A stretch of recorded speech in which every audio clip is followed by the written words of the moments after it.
अध्यक्ष महोदय, मैं आपका आभारी हूँ कि आपने मुझे बोलने का अवसर दिया।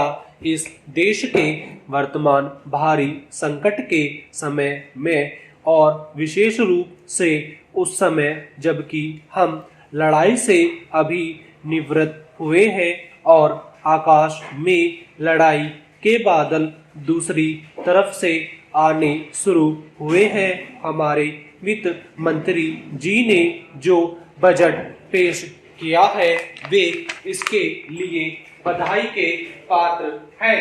यद्यपि भिन्न भिन्न पहलुओं को लेकर आलोचनाएं की गई है, लेकिन यदि उनकी कठिनाइयों को भी देखा होता तो राष्ट्र को किन किन संकटों का सामना करना पड़ रहा है, इस बात पर भी अगर मेरे से पहले बोलने वाले वक्ताओं ने विचार किया होता तो मेरा विश्वास है कि उनकी आलोचनाओं का आधार कुछ दूसरा होता।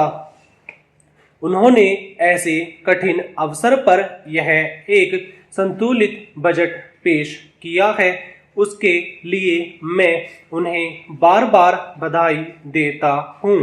लेकिन साथ ही साथ मैं अपना यह कर्तव्य समझता हूँ कि कुछ ऐसे विचार भी उनके सामने प्रस्तुत करूँ जिससे उनकी कठिनाइयाँ कुछ हल हो जाए। उदाहरण के रूप में विगत 2 वर्षों में लेखा जोखा कमेटी में बैठने के समय मुझे ऐसा अनुभव हुआ है कि इस देश में 2-3 इस प्रकार की त्रुटियां मौजूद हैं जिनको दूर करने के लिए, जिनकी जांच करने के लिए यदि कोई एक कमेटी या आयोग बिठा दिया जाए तो राष्ट्र को, राष्ट्र की सरकार को, राष्ट्र के विकास कार्यों को और राष्ट्र की रक्षा व्यवस्था के लिए करोड़ों नहीं अरबों की व्यवस्था फौरन हो सकती है।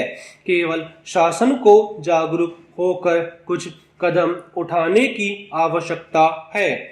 अभी कुछ छिपे हुए धन का जिक्र किया गया। सरकार ने भी समय समय पर ऐसा आभास दिया है कि इस देश में लगभग 30,000 करोड़ रुपए का छिपा धन मौजूद है। स्वयं मैं समझ नहीं पाता हूँ कि जब सरकार ऐसा अनुभव करती है तो इसकी व्यवस्था करने में उसको दिक्कत क्या आ रही है।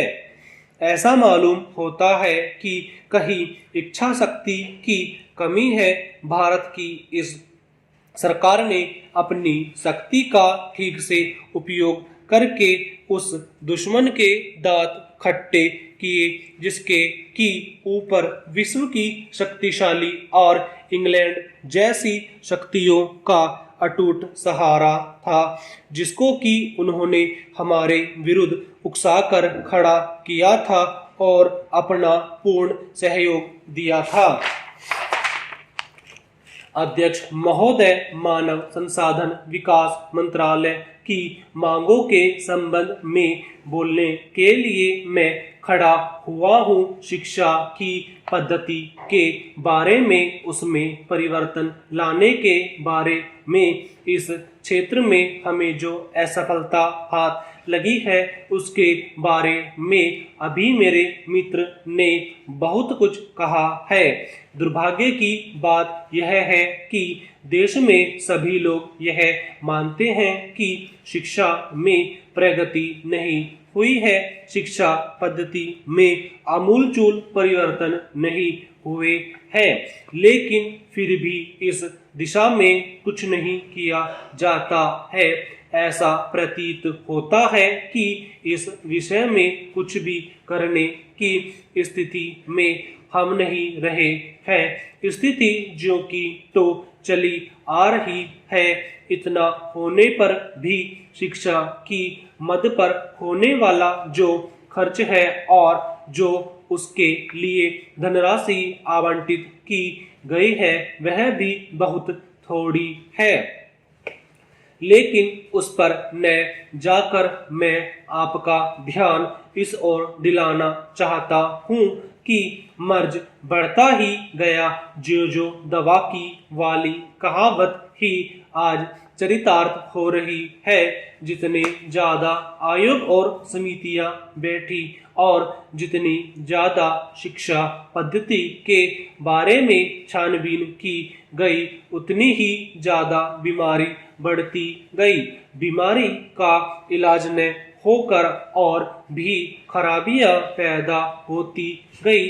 तभी मेरे मित्र ने माननीय मंत्री का ध्यान एक रिपोर्ट की तरफ दिलाया था। इस तरह की बहुत सी रिपोर्ट है। अभी सदस्य महोदय भी एक रिपोर्ट का जिक्र कर रहे थे। रिपोर्ट तो बहुत सी प्रस्तुत हुई है, लेकिन मंत्रालय ने उस पर कभी कार्यान्वयन करने की दिशा में कोई कदम नहीं उठाया। अपनी इस हालत को उन्होंने इसी सदन में स्वीकार किया है। अपनी व्यवस्था को उन्होंने स्वयं यहाँ प्रकट किया है। इस विषय पर और अधिक न कहकर मैं आज के दिन मानव संसाधन विकास मंत्रालय का ध्यान दो विशेष विषयों की तरफ दिलाना चाहता हूँ। पहली बात तो मैं हिंदी के बारे में कहना चाहता हूँ। मंत्रालय का काम हिंदी का प्रसार और प्रचार करना है। हिंदी हमारे देश की राष्ट्रभाषा है। संविधान ने उसको राष्ट्रभाषा का स्थान दिया है, लेकिन हिंदी को वह स्थान अभी तक भी ठीक से प्राप्त नहीं हुआ है। इसके कई कारण हो सकते हैं। एक कारण हिंदी प्रेमियों का अधिक उत्साह हो सकता है। दूसरा, दलगत राजनीति से प्रभावित होकर राजनेताओं का भाषा के बारे में अपनाया गया दृष्टिकोण हो सकता है।